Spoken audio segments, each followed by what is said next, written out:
working in the yard. I have a boo-boo. Probably just from brush. Plenty to talk about. An adventurous weekend. Here we go. And come on. Come on. 3, 2, 1. Good morning, everybody. Welcome. Today is Monday. It's March 22nd, 2021. My name is Jeremy, and this is my first cup of coffee.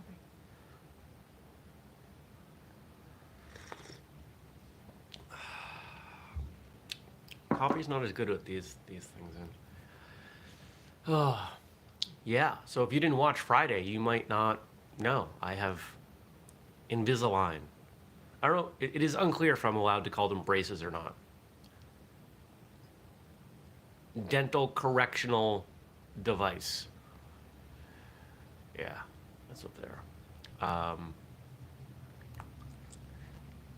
I'm pretty sure that either they've moved or my teeth have already moved because this first one isn't a big deal. It was until maybe Saturday. Now it's just not doing anything. But who knows? Trust the process, right? Like anything else we do. Trust the process. And I guess I'd rather have this than, pain and discomfort.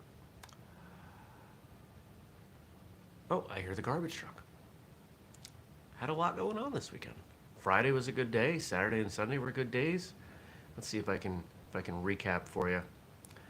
Friday, Frank's asking, Frank's got a joke. What does an orthodontist do on a roller coaster? I don't know.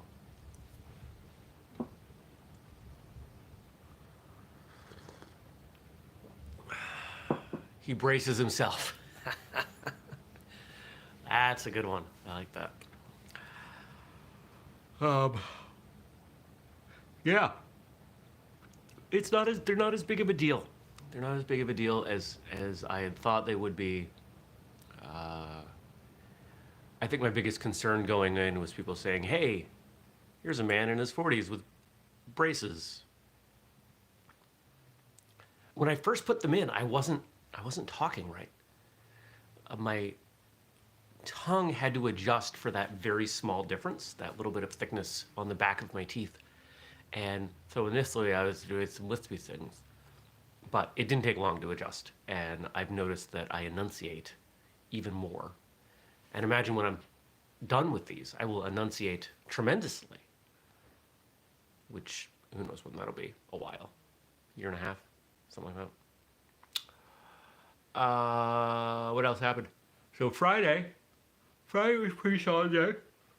Friday, drove north, worked at the co-working space, had drinks with some people afterwards, had dinner with a friend afterward, got some good work done, felt pretty good about it. Came home, hung out. Actually, no, came home, went to bed because it was late. Saturday and Sunday, I did a bunch of stuff around the house. I rearranged some things. I watered some plants, did some work outside in the yard. It was the first time doing work in the yard. It was really nice to be outside. When I do work in the yard, in the spring, so for those of you who do not know, and I think I don't know if the video that I've shown outside shows this well, but so I live on an acre, it's a square. A square acre is 205, 206 feet per side. So the back of my property is 205 feet. And it's all trees. That entire back edge is trees. And guess what? Trees fall. They die. You know what dead fallen trees are? Firewood. So as the snow starts to melt, I go in a few times and see what I can find for free firewood, because why not? And I drag that forward. And I'll dry it out and cut it up and have some firewood. The neighbor's dogs heard me in the woods, and they were barking at me from the top of the hill. I said, don't worry, guys, this is my property. They didn't come close, but they were a little disturbed that I was there. What else did I do? Played video games. I did some work. What did I do for meal prep? Not that much, because the latest version of the bread that I made didn't go bad yet. I made some rice. Keep refining this this bread recipe. And, it was drier, so it lasts longer. Might start keeping it in the fridge. What else did I do? Kat, what did we do? I slept well. Oh, here's my list. I make to-do lists all the time. Anything else on here? I cleaned the bathroom. Got very little maple syrup out. Maple sap, anyway. I filmed a video for the strength and conditioning program. So much work to do on that stuff, on getting that new website done. We'll be working on that today. A lot of work. That's okay. We chip away at these things and we make them better, and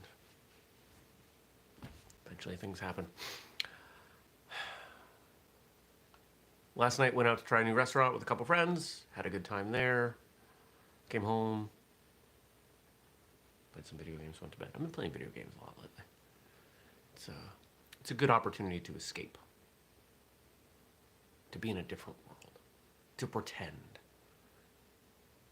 I finished The Last of Us, the first one, on I have a PlayStation 4. Great game, probably the greatest game I've ever played. The story was incredibly compelling. And now I'm working on the second one. Pretty good. It's Monday, so there's an episode coming out. Let's see who it is. Whose episode is out today? I'm trying to remember. I don't remember who's out today.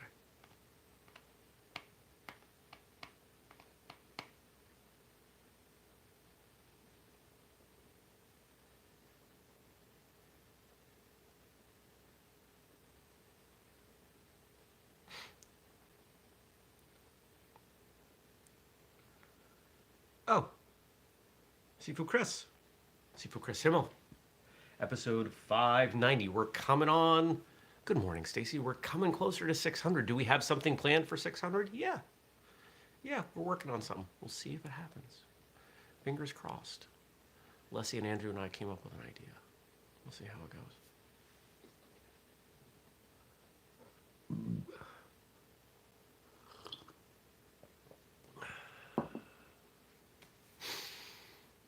That was a fun one. Nice guy. We've kept talking. We've got a bunch of mutual connections, and we're talking and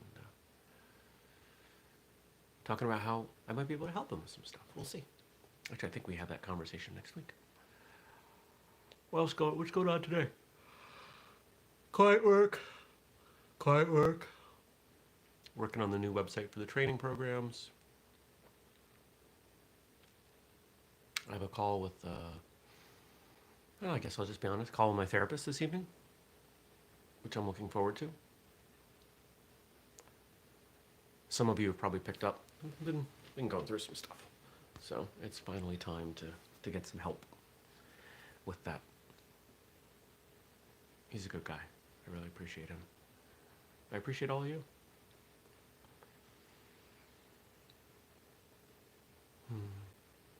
My brain just took a hard left, so. Frank and Stacy greeting each other in the chat. Good morning, all. I don't know if it was Thursday or Friday. I put up a new Jeremy Lesniak martial arts video. And came out really good, other than, for some reason, the audio was terrible. So I redid it last night and uploaded it, and the audio should be fine. I've unlisted the other one. The new one is there. So if you were watching it and it wasn't going well, and you wanted to watch it with better audio, you can do that now. I even mentioned in the description, fixed audio or better audio, something like that. I think I should see what you all wrote in. I think it is time.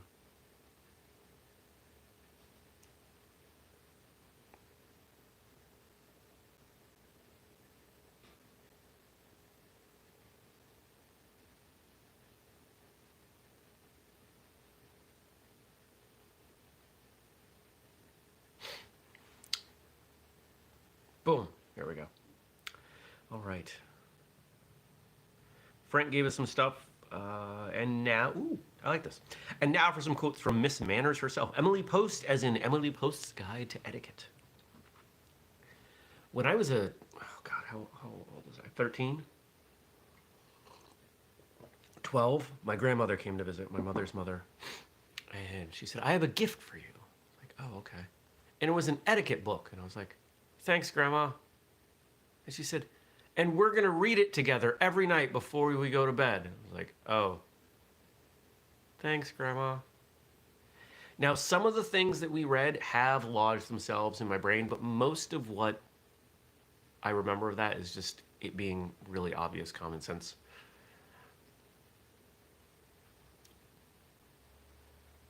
Don't try to make your 12-year-old read a book on etiquette. Model good etiquette, and that's all you need.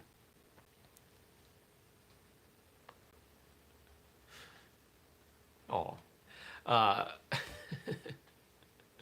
Stacy, I like that. Manners are a sensitive awareness of the feelings of others. If you have that awareness, you have good manners, no matter what fork you use. To me, this is the heart of manners and social convention, is it goes to awareness and sensitivity to others and their well-being versus habit. If you and I sit down at a formal dinner and you know how to use, let's say both of us sit down and there's a third party, someone who's hosting the dinner, and there's an array of forks and spoons and things in front of me. This is a common example, right? You know, what fork to use. I don't know how to use them, but you do. I'm watching, I'm trying to see what other people are doing. I'm making my best effort. The host is likely to notice and think positively. But the host knows that you do know, and you also know that the host cares, and you just kind of grab the first fork. They're going to think poorly of you, not me. You have the knowledge, the opportunity to do things the right way. I don't. And I think far too often we confuse intent, or rather we confuse outcome, the importance of outcome with the importance of intent. Daniel says, yeah, etiquette manners are entirely circumstantial, lots of layered classicism, they are literally unspoken expectations. Well, some of them. Depends on what you define as etiquette. Depends on what you define as manners.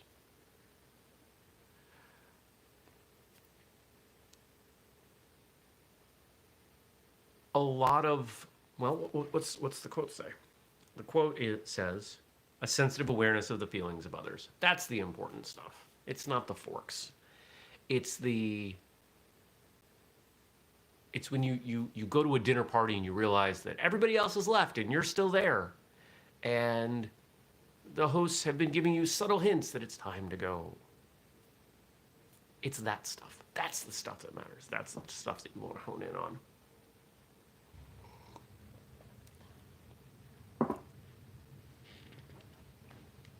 Next. Manners are made up of trivialities of deportment, which can easily be learned if one does not happen to know them. Manner is personality, the outward manifestation of one's innate character and attitude toward life. Etiquette must, if it is to be more than trifling use, if it is to be of more than trifling use, include ethics as well as manners. Certainly what one is of far greater importance than what one appears to be. That is far more profound than I would have expected. I think the cat is playing with a bug. She's such a goober. Etiquette must, if it is to be of more than trifling use, include ethics as well as manners. I think the bug is on her nose now. Really distracting. I apologize. It might not have been a bug. Could have been something else. But she was definitely sniffing at something, and then it was stuck to her nose, and then she shook her head and sneezed, and now she's trying to knock it off her nose. Susan, what are you doing?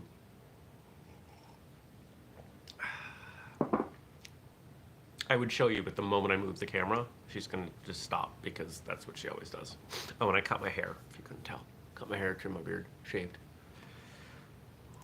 Things that I try to do. The honor of a gentleman demands the inviolability. Wow, it's a hard word to say. The honor of a gentleman demands the inviolability of his word and the incorruptibility of his principles. He is the descendant of the knight, the crusader. He is the defender of the defenseless and the champion of justice. Or he is not a gentleman. This reminds me a lot of concepts that we talk about around martial arts culture, like the warrior scholar, or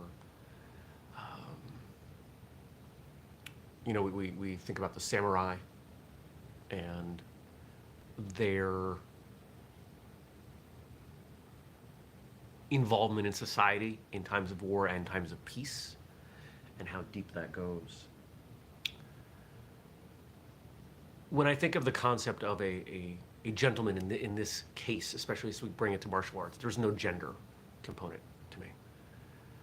What is a gentleman in this sense? A gentle person, not a gentle person, but a gentle person would be someone with capability and awareness and a desire to be an advocate and protector of those around them, as well as themselves. It's the type of person that you want around. It's the type of person that you call when things aren't going well. We all know these people. Maybe some of us are these people. But I think it is something worth becoming. Daniel says, oops, that's a lot. Ethics is such a huge can of worms. Do you think the average person really considers the ethics of their action, or they just go along with what they know? I think that ethics is for individual ethics are at such a fundamental level that it is very difficult to go against them.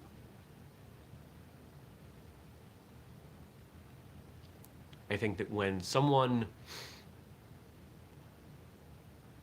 let's put it this way, if my personal ethics prohibit me from stealing, or in my own code, I deem stealing to be wrong, I'm not looking at every object and saying, should I steal that? Should I steal that? Should I steal that? No, no, no. The question doesn't even come up. It might come up once in a while. If there's a big bag of money, should I steal that? No.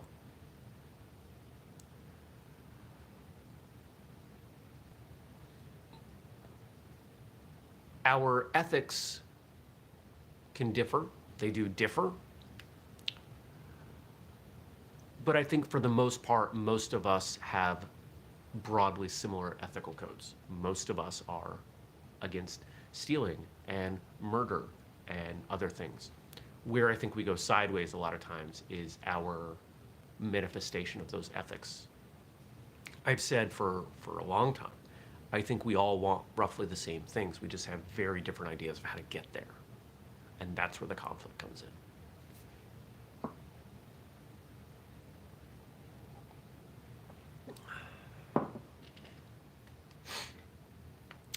What's next? We got two more.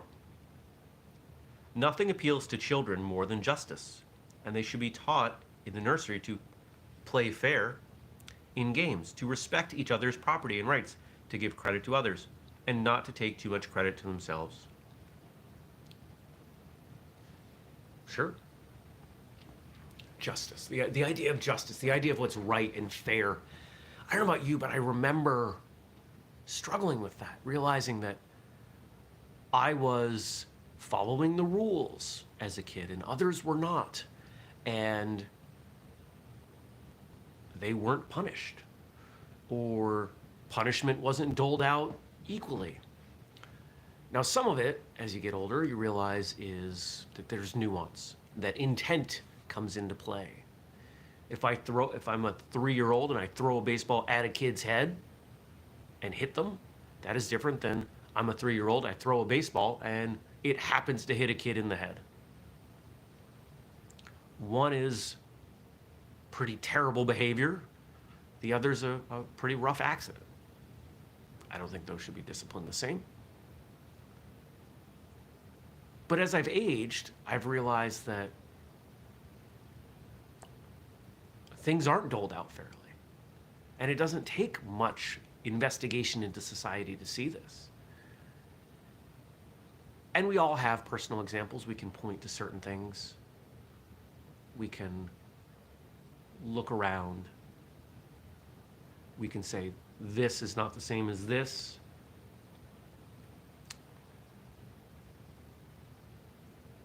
But I think if you focus on that, you go insane. Because it's never going to be perfectly fair. It's never going to be perfectly just. Because what is the justice that we have now? It is the collective expression of what justice is for all of us. And we have differing ideas. We have differing ideas of how our varied ethical codes lead to different actions. You have people who will do things that even they know they shouldn't because something has flipped, something's off, something's gone wrong.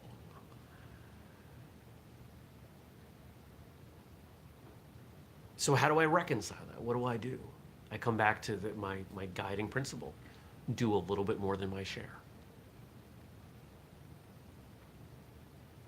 In this case, what's my share?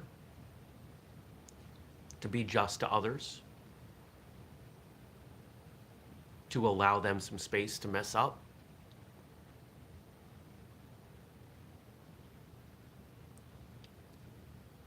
And when I see injustice, put some effort into righting it. Can't solve everything, but it doesn't mean I don't try to contribute.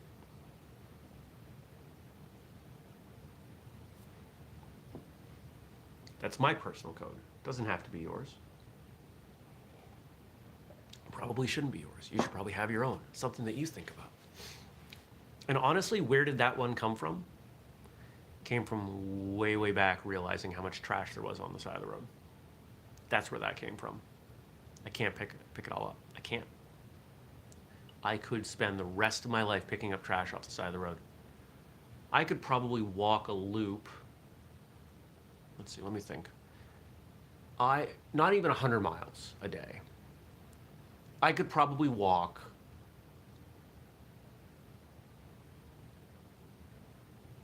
I don't know, I wonder how much it would be. Certainly if I walked the same stretch of my road constantly, the same 2 miles, I would get it all. I would stay ahead of it. But I bet if I had a different loop for, every 2 or 3 days, I bet there'd be enough trash that I would be picking something up every day.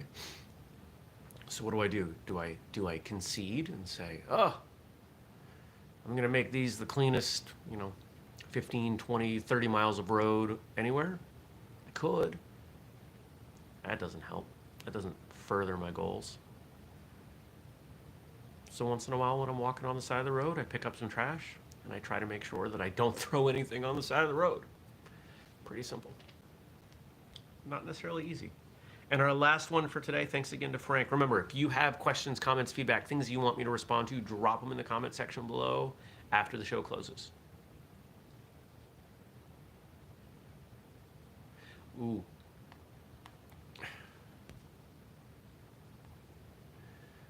Deanna says, how many of your friends do you think secretly litter? I don't think there are very many of my friends that do. I think a huge amount of the trash on the side of the road, at least in my area, comes from stuff in the back of pickups that people forgot about. stuff on the back seat, you put a window down. I've had instances where I roll down the windows and I forgot there was a plastic wrapper of something on the floor in the back seat, and the wind kicks it out. I'm like, dang it. So there's that. Now, when you see a tire, that's a whole different story.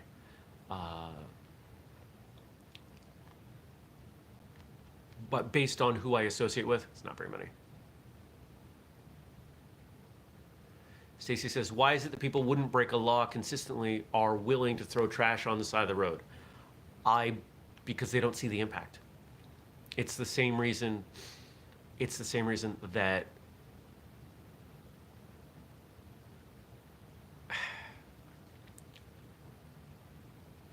for any of us, when we are confronted with a decision, we're considering a balance between outcome or we're considering the outcome. We're considering, what do I get out of this action versus the consequences. So if someone, let's take the quintessential example of someone throwing a soda can out the car.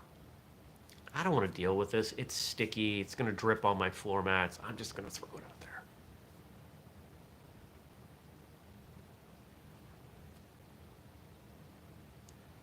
They don't see that can being there as being a big deal. That's what it is. It's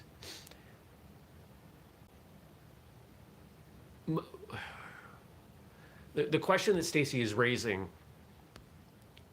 about laws. Most people don't do things because of laws. Think about all the things that people get away with. You want to know a wonderful example? Go do some research on bank robbery and the number of people that get away with it. It's huge.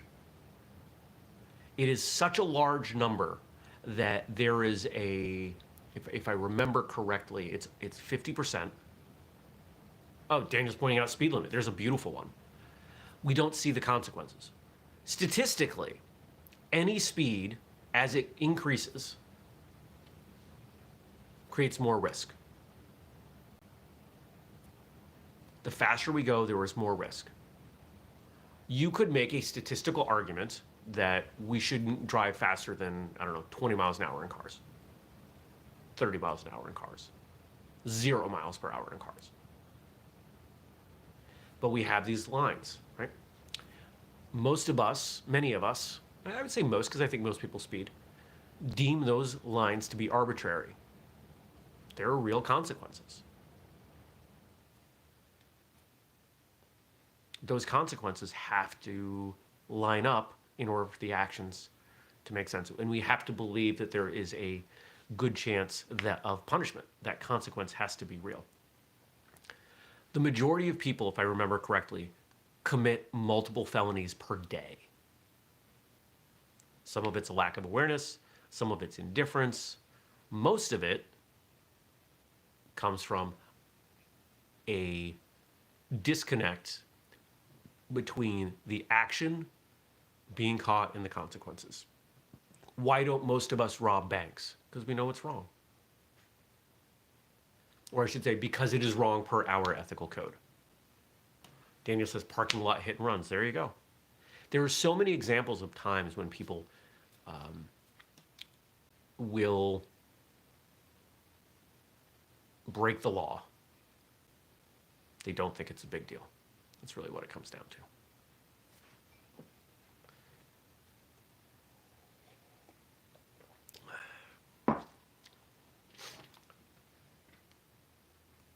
We could have a whole separate conversation on this because, in short, I do not believe that most people guide their actions based on what is legal. They guide, the first delineation between what they do is their own personal ethics. Am I okay with doing this? Am I not? If I'm okay with doing it and it is illegal, am I likely to get caught? If I'm likely to get caught, what are the consequences? I think that's the decision matrix that people make. I do illegal things every day. I don't know, what's something I did yesterday that was illegal? trying to think. I'm sure I did something. I'm sure I did something on my land here that was illegal. I'm sure moving one of those pieces of wood was illegal. I'm sure something that went in the trash that the garbage truck picked up was illegal. Not intentionally, not that I was aware of, but I'm sure it was. And our last one today. Jealousy is the suspicion of one's own inferiority. Ooh, there's power. Jealousy is the suspicion of one's own inferiority.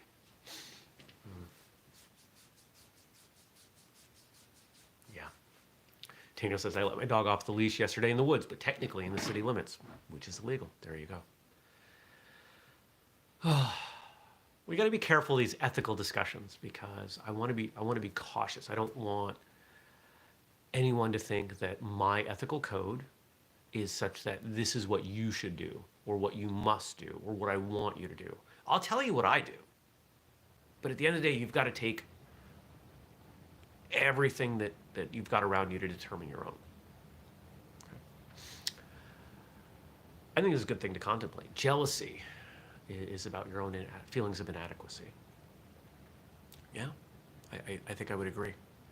And it's something we can think about today as we roll through our day. Are there people in our lives that we're jealous of? Why? Oh, okay. I'm jealous of that person because they make more money than me. Because I feel I'm not making enough. I'm jealous of that person for being better looking than me. Because I feel like I'm not good looking enough to attract the type of partner that I want. I'm jealous of that person's qualities as a parent because I'm afraid that I'm not being a good parent to my children. Right? These are some examples.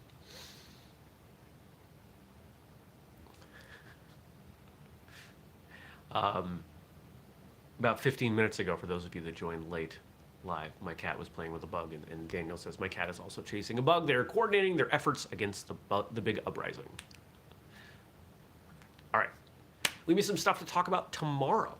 Remember, we do this show every weekday, 6:30 a.m. U.S. Eastern Time here on YouTube. Catch it later in audio form as a podcast and subscribe. If you want to support us, we've got this mug and many other things at whistlekick.com. Use the code FIRSTCUP15. And if you want to support us beyond that, get some exclusive content, we have a Patreon, patreon.com/whistlekick. Exclusive behind-the-scenes stuff on shows, audio, video, you name it. Go check out episode 590 with Sifu Chris Himmel. And if you've got guest suggestions or things you want to talk about, anything, email me, jeremy@whistlekick.com. Thanks, everybody. Take care, and I will see you back here tomorrow.